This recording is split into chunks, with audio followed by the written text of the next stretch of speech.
tiga bakal calon presiden saling adu gagasan di hadapan wali kota se-Indonesia di Makassar, Sulawesi Selatan dalam forum Rakernas Asosiasi Pemerintah Kota se-Indonesia. Tiga bakal calon presiden tampil satu panggung untuk menyampaikan gagasannya dengan tema Indonesia dan Tantangan Pembangunan Kota di Masa Depan di hadapan seluruh wali kota seluruh Indonesia. Ganjar Pranowo diberi kesempatan pertama untuk menyampaikan gagasan, dilanjutkan dengan bakal capres Anies Baswedan, dan terakhir adalah baca pres Prabowo Subianto.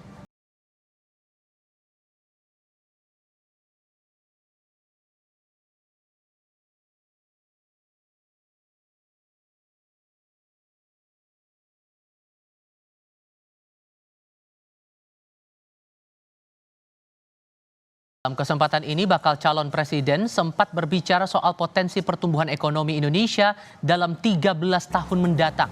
Ganjar Pranowo menyebut ekonomi Indonesia cenderung meningkat signifikan karena faktor bonus demografi, sehingga potensi pasar dalam negeri tinggi. Ganjar menyinggung jika pemerintahan Jokowi sudah meletakkan dasar yang kuat dan harus dilanjutkan oleh pemimpin berikutnya. Sudah pas. Pak Gubernur, terima kasih. Paling bawah, itu negara kita Bapak Ibu. Kalau kita bicara dari yang ada, maka studi dari Goldman Sachs di 2022 memproyeksikan Indonesia mencapai posisi 4. Maka lihat gambarnya dia naik.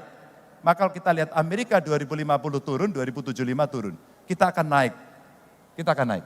Kenaikan itu momentumnya apa? Sekarang, 13 tahun ke depan, ketika kita punya bonus demografi dan ketika kita bisa mengerjakan sendiri. Fondasi yang kuat Pak Jokowi sudah lakukan. Tinggal siapa yang akan membereskan kelak. Sementara itu, bakal calon presiden Anies Baswedan sempat ditanya oleh Wali Kota Bogor Bima Arya soal rencana pembangunan Ibu Kota Negara Nusantara atau IKN. Anies menjawab, pembangunan IKN memang sudah direncanakan dengan baik dan matang, maka akan berjalan sendiri dan tidak perlu kerja keras wali kota menggunakan otot politik. Dia tidak perlu otot politik untuk bisa dilaksanakan.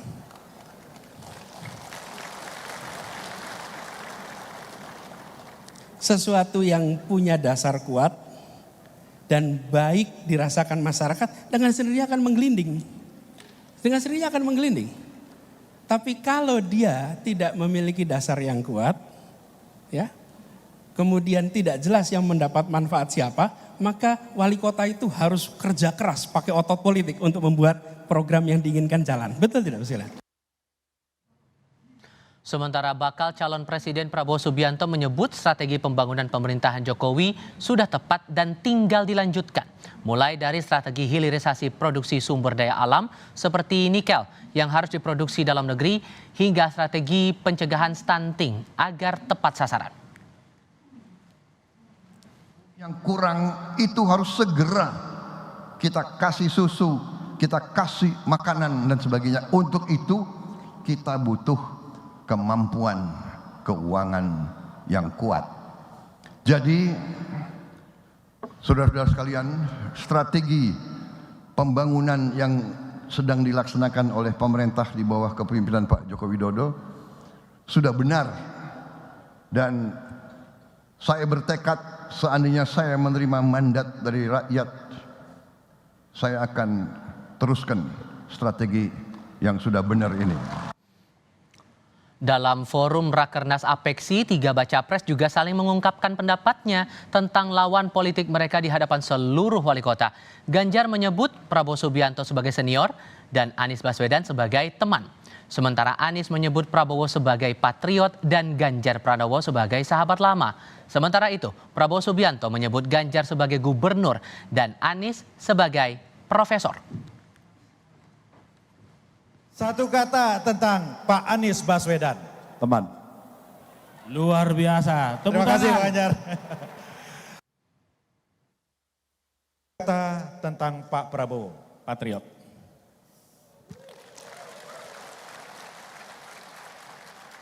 Satu kata tentang Pak Ganjar. Sahabat lama.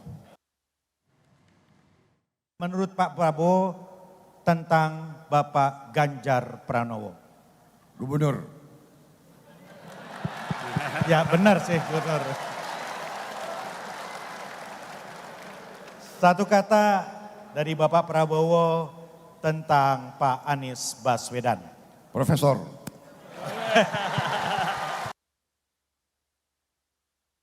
Terkait adu gagasan 3 bakal calon presiden di Forum Rakernas Apeksi ini, kita tergabung dengan Ketua Pengurus Apeksi yang juga Wali Kota Bogor, Jawa Barat, Bima Arya. Assalamualaikum Kang Bima, selamat malam, apa kabar? Waalaikumsalam, alhamdulillah, baik. Terima kasih sudah bergabung bersama kami. Apa alasannya mengundang 3 bakal capres? Mereka baru bakal loh, tapi sudah dibawa ke Rakernas Apeksi. Apa alasannya nih Kang?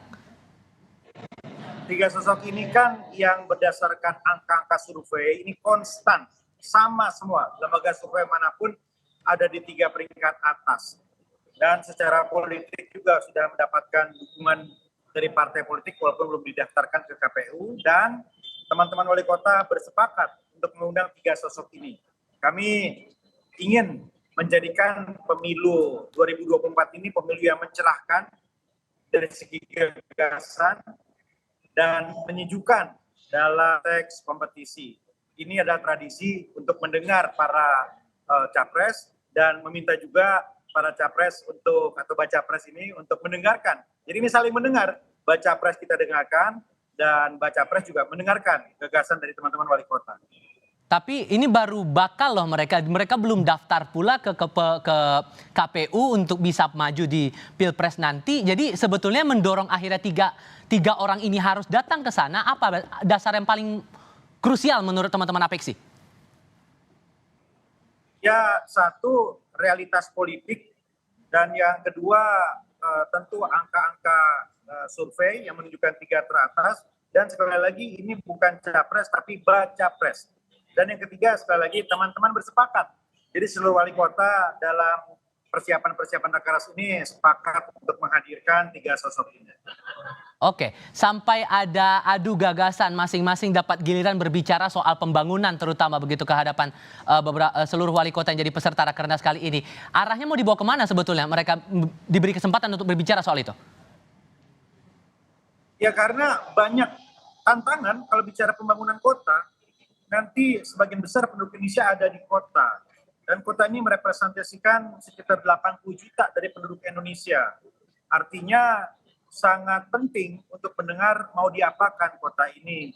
Ada persoalan terkait otonomi, ada pro dan kontra terkait dengan sistem zonasi pendidikan, kewenangan pemerintah kota, banyak sekali soal undang-undang, soal legislasi, soal keuangan, soal potensi fiskal daerah, dan kita tidak ingin di Pilpres ataupun Pileg nanti ini kontestasinya tidak berpusat pada gagasan yang mencerahkan, tetapi hal-hal lain. Jadi kita ingin awali rangkaian pemilu 2024 ini dengan satu start yang baik, satu nuansa yang menyejukkan. Dan tadi ada hal yang menarik bahwa ketiga baca pres ini satu sama lain sebetulnya dekat, saling menghormati, dan kita optimis bahwa 3 sosok ini kalaupun nantinya akan resmi menjadi capres, ya akan berkompetisi secara sportif, elegan, dan menyejukkan. Baik, termasuk tadi ditanyakan soal kelanjutan program-program dari Presiden saat ini, Presiden Jokowi. Gimana kemudian mereka akan menindaklanjuti itu kalau mereka terpilih? Kenapa itu jadi penting buat teman-teman Apeksi tanyakan kepada ketiga baca pres? Oh, penting sekali. Ada isu tentang apakah ini berlanjut atau tidak. Ada isu tentang apakah ini akan dikoreksi atau tidak. Apakah ada gagasan-gagasan baru. Apakah ada yang dibatalkan. Dalam kontestasi politik, hal-hal itu yang harusnya mengemuka. Bukan hal-hal lain terkait personal, terkait isu masa lalu misalnya. Mari kita tetap ke depan, kita uji semua dengan gagasan. Dan apa yang kita suarakan ini kan apa yang sebetulnya menjadi kepedulian teman-teman wali kota dari ujung Indonesia semuanya. Termasuk Anda tanyakan spesifik kepada Anies Baswedan soal kelanjutan Ibu Kota Nusantara, soal IKN. Anda mengkhawatirkan bahwa IKN ini tidak akan berlanjut, makanya kemudian Anda tanyakan hal itu kepada Anies Baswedan? Bukan soal khawatir atau optimis, ya tetapi ini agenda berbicara tentang kota masa depan. IKN itu kan kota yang sekarang ini menjadi atensi seluruh penjuru negeri yang akan menjadi jangkar dari pembangunan Indonesia ke depan. Nah, karena itu sangat wajar apabila kita menyuarakan itu. Tadi juga Pak Ganjar ditanya oleh media, Pak Prabowo juga ditanya. Nah, jadi sangat wajar apabila kita mendengar perspektif itu juga dari Mas Anies. Oke, terakhir saja soal game satu kata bagi masing-masing baca pres itu juga diberi kesempatan. Arahnya mau kemana sampai memberikan game seperti itu ketiga baca pres ini? Games itu kan spontan.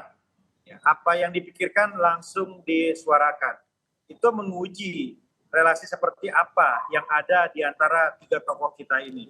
Dan kami senang sekali mendengar kata yang terlontar secara spontan adalah kata-kata yang saya kira menggambarkan hangatnya persahabatan dan saling penghormatan di antara mereka. Oke, baik, itu yang juga menarik untuk ditindaklanjuti begitu ya, untuk kita sudah lihat bersama juga yang sudah disampaikan, opini-opini yang sudah diutarakan, pandangan-pandangan, gagasan-gagasan ini. Bagaimana tindak lanjutnya, itu yang menarik untuk kita cermati bersama. Kang Bima Arya, selaku Ketua APEXI, terima kasih banyak sudah berbagi perspektif bersama kami kali ini di tengah agenda Anda di Rakernas kali ini. Sehat selalu untuk Anda, Kang. Terima kasih.